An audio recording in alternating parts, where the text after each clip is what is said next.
A bell tolls. Fireworks bloom across a cold sky. They illuminate a village nestled deep in a snow-laden land. On this festive evening, the air brims with holy power. The people are light and uninhibited in the cheerful atmosphere. As such, there are more fights and quarrels than usual. This is why the village militia has been called out on patrol. Near the center of town, a young villager stands watch with the rest of his unit. Suddenly, one of his fellows rushes to his side. "Found a man who looks mighty suspicious, sir," he says breathlessly. "We need you to come at once." When the young villager arrives, he finds militia members surrounding a giant man clad in tattered clothing. Mighty suspicious indeed.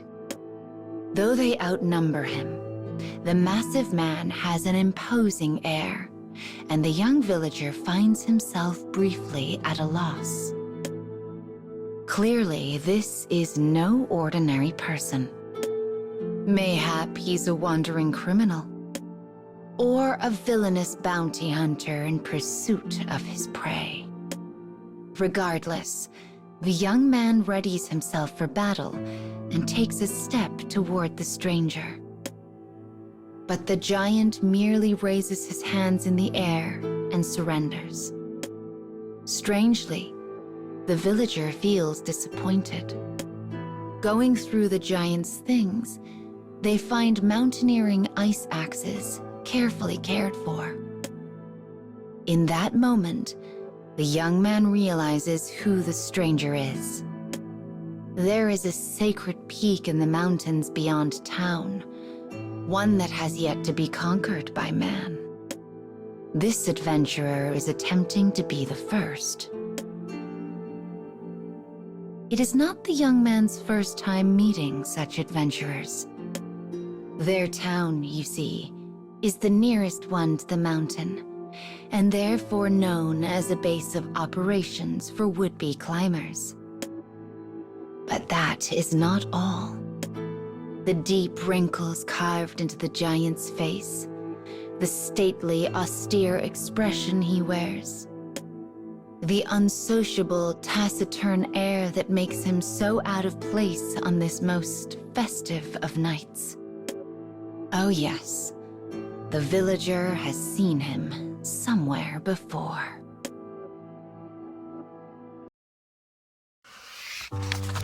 As the rest of the militia filters away to their respective patrols, the young man turns to the adventurer.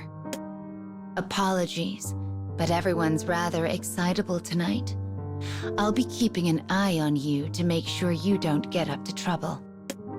Though his words could be interpreted as disrespect, the giant gives no reply. He simply stares at the crowds enjoying the festivities. Suddenly, fireworks burst ever more forcefully across the frozen sky. As the man looks into their brilliance, he takes on an air of sadness, almost as though he has been transported to a simpler time. Yet upon closer inspection, nothing about his expression has changed. Perhaps the sparks painted across the sky only made him seem different. The young man decides to assume that is the case. But then, he is struck by a heavy impact. "Watch where you're going," growls a voice. It comes from across the road. A moment later, rough men surround the villager and his adventurer captive. The aggressor is a powerful mercenary who came to town with his companions. He has bumped into the young man and spilled his drink. The villager quickly apologizes. Offering to pay for the drink, he begins fumbling around his pockets for what meager change he has. But the mercenary's mood has taken a spectacular turn for the worse. Inebriated beyond all reason, he draws a blade and points it at the young man's throat. His companions attempt to calm him down, but the mercenary will have none of it. He slices the blade through the air, again, each time getting closer to the quaking young man. On the last swing, the sound of metal on metal rings out. The villager has drawn his blade to block the attack. Yet the young man's militia experience is no match for the mercenary's battle-worn swordsmanship. The swords press against each other, closer. Beads of sweat emerge on the villager's forehead, closer. His arm shudders against the weight. Closer. As the blood-seasoned blade inches toward his throat, the young man closes his eyes and prepares to accept his end. But it does not come. Instead, something from behind seizes control of him. And as he is tossed aside, the adventurer steps forth.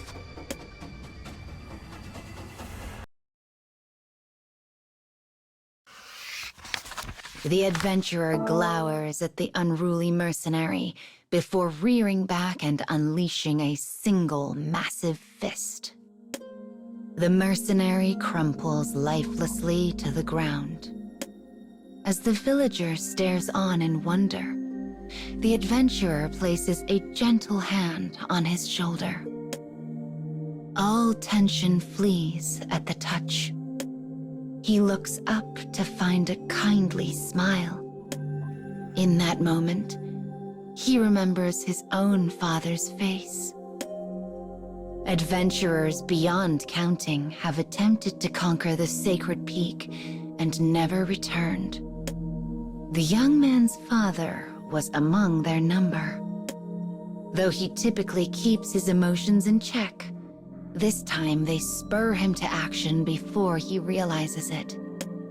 "Do you have children?" he asks. The young man's casual question causes the hue of the adventurer's face to change. It is more saturated by emotion than even the unruly mercenaries had been. Does he have children? If so, that leads to another question. Why did he leave them behind? Why did he abandon them for a mountain? The adventurer stares at the young man. He clearly thinks the question is one of accusation. Finally, he speaks. "None of your business." His voice is ice itself.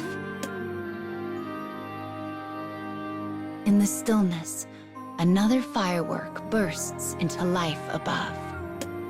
Under its light, the adventurer's face returns to normal. His eyes are warm, the intensity of his previous emotions forgotten.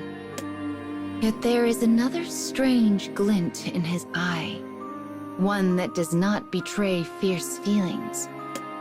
The color of his eyes reminds the young man so much of his father. And then a thought. Those enthralled by the sacred peak found pain in the temptations of an irresistible nirvana. Yet they surrendered to it in the end, indulging in its delight. Explosions in the sky. Under their light, the adventurer melts into the shadow of a nearby structure. He does not look at the fireworks, nor does he look at the younger man. Rather, he looks beyond to the sacred peak of legend. The young man has no intention of stopping the adventurer, nor does the rest of the militia. Rash adventurers eager to try the sacred peak often stop in their village, after all. All the denizens can do is pray their ends are swift, and that they might have some brief moment of peace in the end. Part of the militia's job, in fact, is working to ensure travelers maintain peace of mind and heart before setting out. Knowing this, the young man speaks to the adventurer. A benevolent god is enshrined atop the sacred peak. Tonight's festival was originally meant to bless pilgrims with the god's protection. Though the adventurer does not turn back, the young man continues. That's why I know. It's why I know you'll be fine. And why I know you'll come home. The man still does not look back. At last, he begins to walk. He pays no mind to the festival or fireworks. He is focused only on the sacred peak. The wind from the mountain blows with greater intensity, as though trying to push him back. But as he moves ever farther into the distance, the young man says one final thing. Come see me on your way back, all right? This festival is always merry, but the one held for the new year is just as fun. Despite the powerful gale, the boy's words reach the adventurer. His head turns ever so slightly. It is indeed. Though the young man cannot hear the adventurer speak, he is convinced those are his words. A blizzard settles in over the mountain.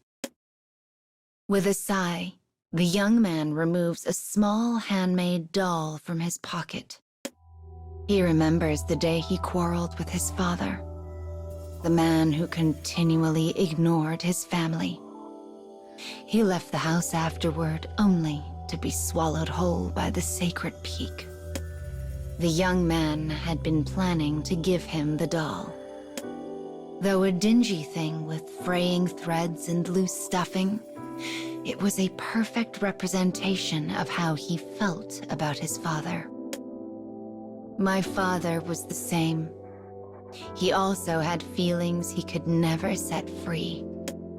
The villager knows the adventurer will not return alive.